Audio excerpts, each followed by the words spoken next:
और चलिए अब बात करते हैं निर्दलीय सांसद पप्पू यादव की, जिनके ऊपर चप्पल फेंकने की घटना हुई थी और उसके बाद में 2 आरोपियों को पुलिस ने हिरासत में लिया है। पप्पू यादव पर यह हमला किसी साजिश के तहत हुआ या फिर सनातन के अपमान को लेकर के शख्स इतना नाराज था कि उसने इस घटना को अंजाम दे दिया।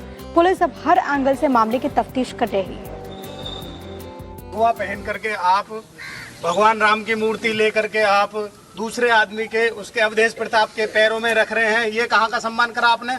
कौन है आपने कहाँ का सम्मान करा? ये निर्दलीय सांसद पप्पू यादव से सनातन के अपमान पर सवाल जवाब का दौर तो महज 15 सेकंड का रहा, लेकिन उसके बाद जो कुछ हुआ उससे यहां निर्दलीय सांसद का घर अखाड़े में तब्दील हो गया। जैसे ही एक शख्स ने पप्पू यादव पर चप्पल फेंकी तो वैसे ही यहां पर पहले से मौजूद समर्थक न आव देखा न ताव और चप्पल फेंकने वाले शख्स की पिटाई करने लगे। कैमरे के सामने बेकाबू समर्थक लगातार इस शख्स को पीटते रहे। तब ड्यूटी पर तैनात सुरक्षा कर्मी फौरन एक्शन में आए, लेकिन समर्थकों के आगे आरोपी को बचाने में उनके पसीने छूट गए। फिर जैसे तैसे करके आरोपी को समर्थकों के चंगुल से बचाया। सांसद महोदय ने पिछले दिनों संसद परिसर में भगवा कपड़े में राम मंदिर चढ़ावा चोरी को लेकर एक नाटक किया था, जिसमें उनके साथ समाजवादी पार्टी के सांसद अवधेश प्रसाद भी मौजूद थे और नेता विपक्ष राहुल गांधी ने दान पेटी में पैसे दिए थे। उसके बाद पप्पू यादव ने दान पेटी से पैसा चोरी करने का ड्रामा किया था। उसको लेकर पप्पू यादव पर FIR भी दर्ज हुई थी। उसी सियासी एपिसोड पर निर्दलीय सांसद ने रविवार को अपने घर में प्रेस कॉन्फ्रेंस की थी, जिसमें बड़ा बवाल हो गया। मीडिया से बातचीत के दौरान एक शख्स ने भगवान के अपमान को लेकर पप्पू यादव से सवाल पूछा, लेकिन ये बात सांसद को नागवार गुजरी और शख्स से तू मैं करने लगे। तब सवाल पूछने वाला शख्स आपे से बाहर हो गया और देखते ही देखते पप्पू यादव पर चप्पल फेंक दी। उसके बाद समर्थकों ने आस्तीन चढ़ा ली, आरोपी की बुरी तरह पिटाई कर दी, जिसके बाद सांसद की सुरक्षा में लगे सिक्योरिटी गार्ड ने आरोपी को बचाया और पुलिस के हवाले किया। पुलिस के मुताबिक पप्पू यादव की सुरक्षा में तैनात हेड कांस्टेबल विक्रम ने पुलिस को एक चाकू भी दिया है और बताया है कि यह चाकू सुमित के पास से बरामद हुआ है। पुलिस का कहना है कि अभी तक पप्पू यादव की तरफ से कोई शिकायत नहीं मिली है। जिस शख्स ने सांसद पप्पू यादव पर हमला किया था उसकी पहचान 34 साल के सुमित के तौर पर हुई है, जो यूपी के बुलंदशहर का रहने वाला है। जिसकी हार्डवेयर की दुकान है, वो अपनी गाड़ी से बुलंदशहर से दिल्ली आया था। सुमित के साथ उसका एक साथी हैप्पी शर्मा भी था। फिलहाल पुलिस सुमित के साथी के रोल की जांच कर रही है और चाकू के बारे में भी पता लगा रही है। और पूर्णिया से निर्दलीय सांसद पप्पू यादव से जब इस हमले को लेकर के टाइम्स नाउ नवभारत ने खास बातचीत की, तो इस दौरान उन्होंने बातचीत में हत्या की साजिश का गंभीर आरोप लगा दिया। और नवभारत से बातचीत करते हुए पप्पू यादव ने बीजेपी के ऊपर भी हमला किया और चंदा चोरी मामले में बीजेपी के खिलाफ मोर्चा खोल दिया।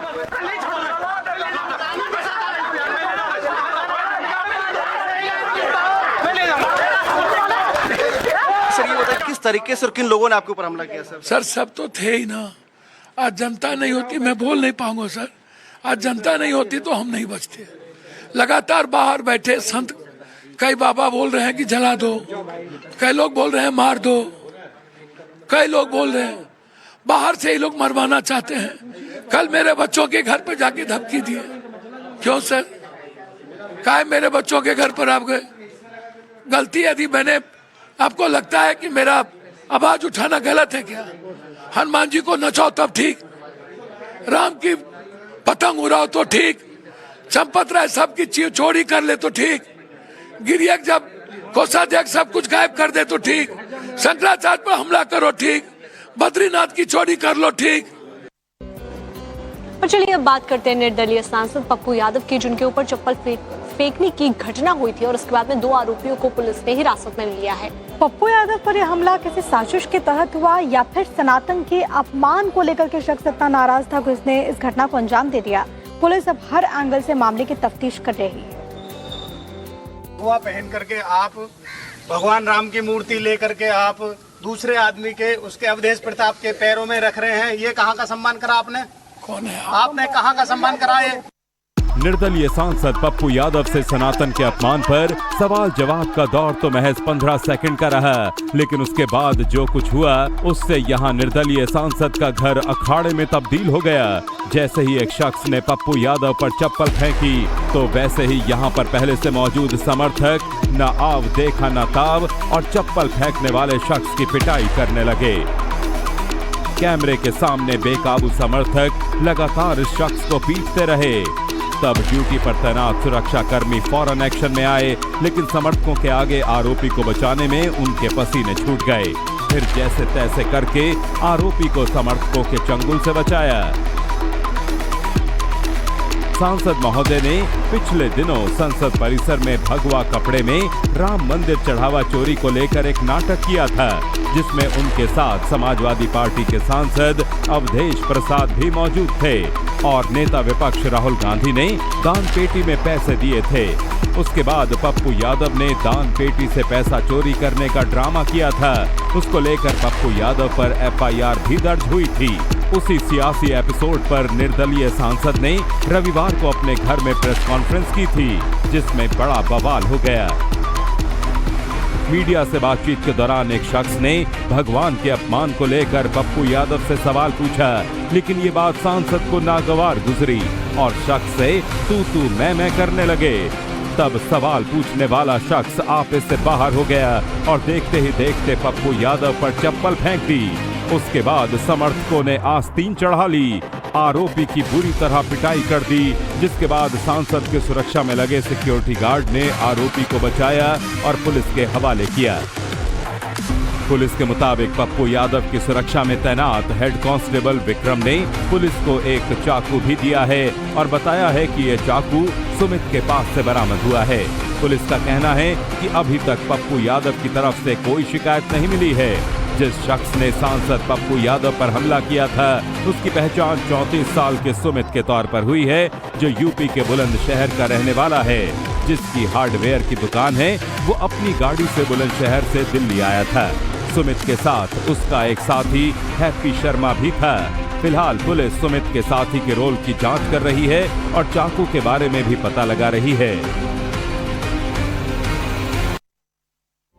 और पूर्णिया से निर्दलीय सांसद पप्पू यादव से जब इस हमले को लेकर के टाइम्स नाउ नवभारत ने खास बातचीत की, तो इस दौरान उन्होंने बातचीत में हत्या की साजिश का गंभीर आरोप लगा दिया। और नवभारत से बातचीत करते हुए पप्पू यादव ने बीजेपी के ऊपर भी हमला किया और चंदा चोरी मामले में बीजेपी के खिलाफ मोर्चा खोल दिया।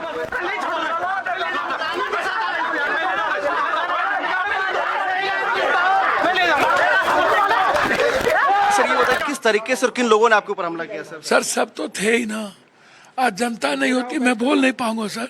आज जनता नहीं होती तो हम नहीं बचते। लगातार बाहर बैठे संत, कई बाबा बोल रहे हैं कि जला दो, कई लोग बोल रहे हैं मार दो, कई लोग बोल रहे हैं बाहर से ही लोग मरवाना चाहते हैं। कल मेरे बच्चों के घर पे जाके धमकी दिए।